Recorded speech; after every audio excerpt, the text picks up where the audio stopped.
The NBA has denied the Knicks $7.8 million disabled player exception for the loss of Mitchell Robinson when he hurt his ankle and ended up having ankle surgery at the beginning of December. Adrian Wojnarowski is now reporting that Mitchell Robinson could be coming back before the end of the regular season and maybe ready to rock and roll for the playoffs. We're going to break that down on today's show. But first, make sure you are subscribed to New York Knicks Now by Chat Sports. Because if the Knicks make a move, if there's Knicks injury news, if there's anything in the world of the orange and blue, we're going to talk about it on this channel. Free, informative, entertaining, and passion-driven content. We go live for every single game day, and we put videos out for free every day. Subscribe and turn your notifications on right now.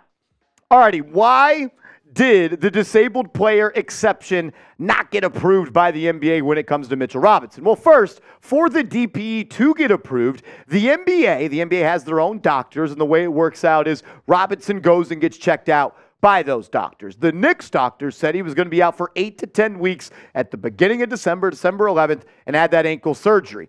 But the NBA doctors would have had to determine that Robinson would be out until mid-June. And I don't know the calendar that well, and I stopped being good at math when they started to put letters in there.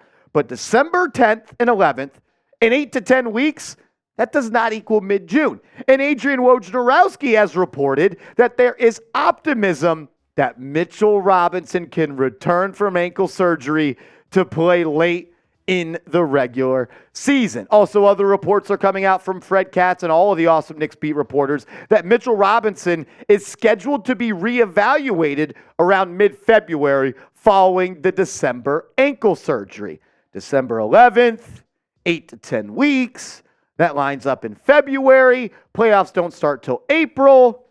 To me, that sounds like Mitchell Robinson is going to return and play basketball this year once again for our New York Knicks. And that is huge news for this ball club. This defense has been electric since they added OG Anunoby. The Knicks are giving up, or they are allowing 97.4 points per game since Anunoby's arrival. And they have the best NBA defensive rating of 100.2. That means they allow 100 points per 100 possessions, which is number one in the league. This defense, if Mitchell Robinson can come back and be even 75, 80% of the player he was before he got hurt, we're talking 90s Knicks basketball, because it will be hard for teams to score 100 points against this five. If you want Mitchell Robinson to return this season, let me know by typing 23 down in the comments section. You guys know I love Mitch. I believe he's one of the most underrated players in the league. And what he was doing before that injury was special. And I want to see the block this monster out there to end the year. Him and iHeart, let's get it done. Type those 23s down in the comment section. When you just talk about defense, and I'm not saying this is a lineup that I want to see too many minutes from. Replace Miles McBride with Jalen Brunson for sure. But if Tibbs wants to throw a lineup out there and just say, play defense and don't let the other team score, imagine a lineup of Deuce McBride, Quentin Grimes, Josh Hart, OG Anunoby, and Mitchell Robinson. That is a special, special group. There is length, there is size, there is quickness, there is defensive IQ, and that would be a tough bucket for any team in this league to score on. And let's just get back to it. 48 minutes of iHeart and Mitchell Robinson at that center spot. Let's go. Let's do it. Mitchell Robinson, I don't need you to be 100% healthy. I'd like for you to be, but just come back and be ready to rock and roll for the playoffs. And the reason I'm so excited is, one, I'm happy for Mitchell Robinson. He works his butt off, and I honestly felt bad for him because he was having the best season in the league prior to the injury. He was playing his best basketball in the NBA. If you look at the stats, you're like, Marshall only averaged 6 points per game and 10 rebounds. If you watched any New York Knicks basketball prior to him getting hurt, you could make the argument that he was the third best player on this team, giving you 10-plus rebounds per game. He was the identity, the lifeline, the blood of this team. Offensive rebounding, number one in the league at 5.3. He's also giving you 1.3 blocks per game and 1.5 steals per game. Mitchell Robinson is one of the best offensive rebounders. Check that. He is the best offensive rebounder in this league, and he's one of the best perimeter paint defenders at the big man spot. Mitch, all I ask is this. Keep being you. Keep getting healthy. Keep working hard. We all miss you. But iHeart's going to hold the fort down for now. get healthy, and just give me 20 minutes in the playoffs. I don't need you to be 100%. I don't need you to play 35 minutes a game. Come in there, play 10 minutes in the first half, 10 minutes in the second half, dominate the glass, dominate the boards, dominate the interior defense, and continue to do what you do. Because, man, oh, man, this team has been great.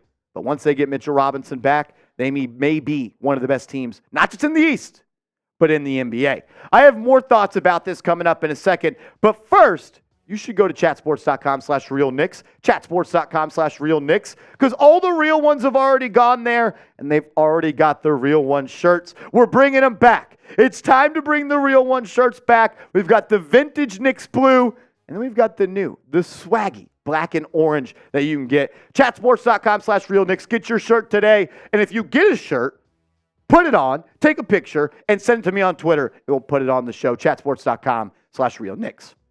I will say this. There's no need for Mitchell Robinson to rush, and I don't think that will be the plan at all for the Knicks and their medical staff. We showed you a second ago that the Knicks are expected to reevaluate. That comes from Fred Katz, Mitchell Robinson in the middle to the late weeks of February. And that's about right. And I don't even think you need to bring him back then. But April, March, yeah, that guy needs to be playing basketball. The reason you don't need to rush, though, is because Isaiah Hartenstein is holding down the fort for the big fella. Hartenstein has played like one of the best bigs in the NBA since he had to sub in that starting lineup for Mitchell Robinson. In the 17 games since Robinson got hurt, iHeart has given you 8 points per game, over 11 rebounds, 1.8 blocks per game, 1.5 steals per game, and he is dominating on the offensive glass as well, almost 4 offensive rebounds, and he has a plus-minus through 17 games of plus 166. You don't know what that means? It means the Knicks are outscoring teams by 166 points when Isaiah Hartenstein is on the floor.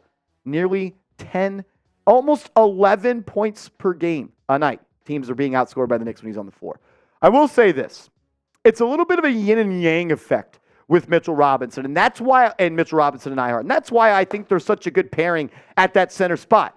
Because when Isaiah Hartenstein plays, the offense is better. And for a couple of reasons.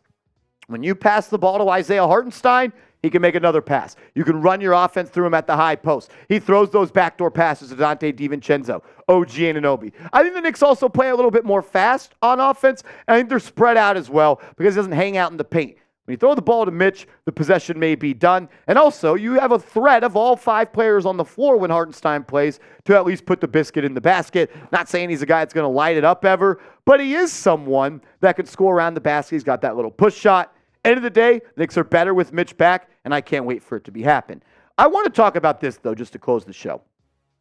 The Knicks had one of the hardest schedules in the NBA to start. Going forward, they now have one of the easiest. And now it is time to stack wins and move up in the Eastern Conference standings. And you got another easy one today, against the Dallas Mavericks with Luka Doncic being out. This comes from Knicks Muse. After tomorrow night's game, tweeted that yesterday, it's today, in Dallas, ESPN has the Knicks with better odds to win their next 17 games. They are projecting them to win their next 17 games. Look at this schedule. We're only going to talk about the month of January. We'll go month by month here with the Knicks. Just win games in January. You should beat the Mavs without Luka. You should beat Memphis without Ja. It'll be tough to beat Orlando, but get your lick back after they dominated you prior to the trade. Houston Rockets are a fun story. They're not ready to play with the Knicks. You should blow out Washington. And when you play the Toronto Raptors on January 20th with R.J. Barrett and Emmanuel Quickley coming back to the Garden, there's going to be some extra juice in the building. Go beat Brooklyn.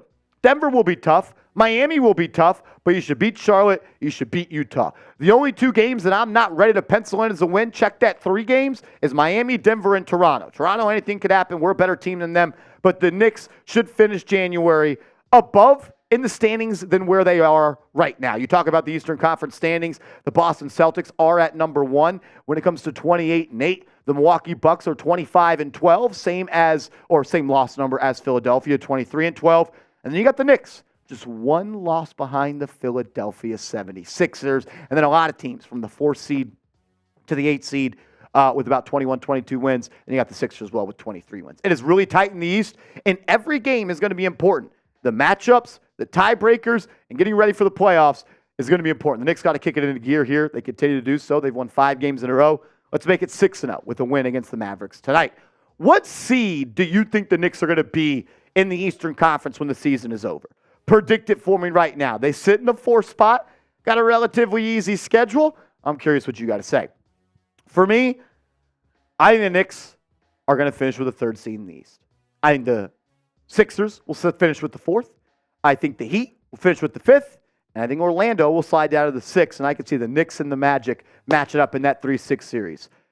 Just keep playing good ball. Keep playing for each other. Keep playing the right way. The results will follow. It's always process over results for me. And the way the Knicks are playing basketball right now, that's a lot of fun to watch. And I can't wait to watch it tonight in the building in Dallas as the Knicks face off against the Mavs. If you're going to be at the game, hit me up on Twitter at @MarshallGreen_. We can link up. Drinks on me.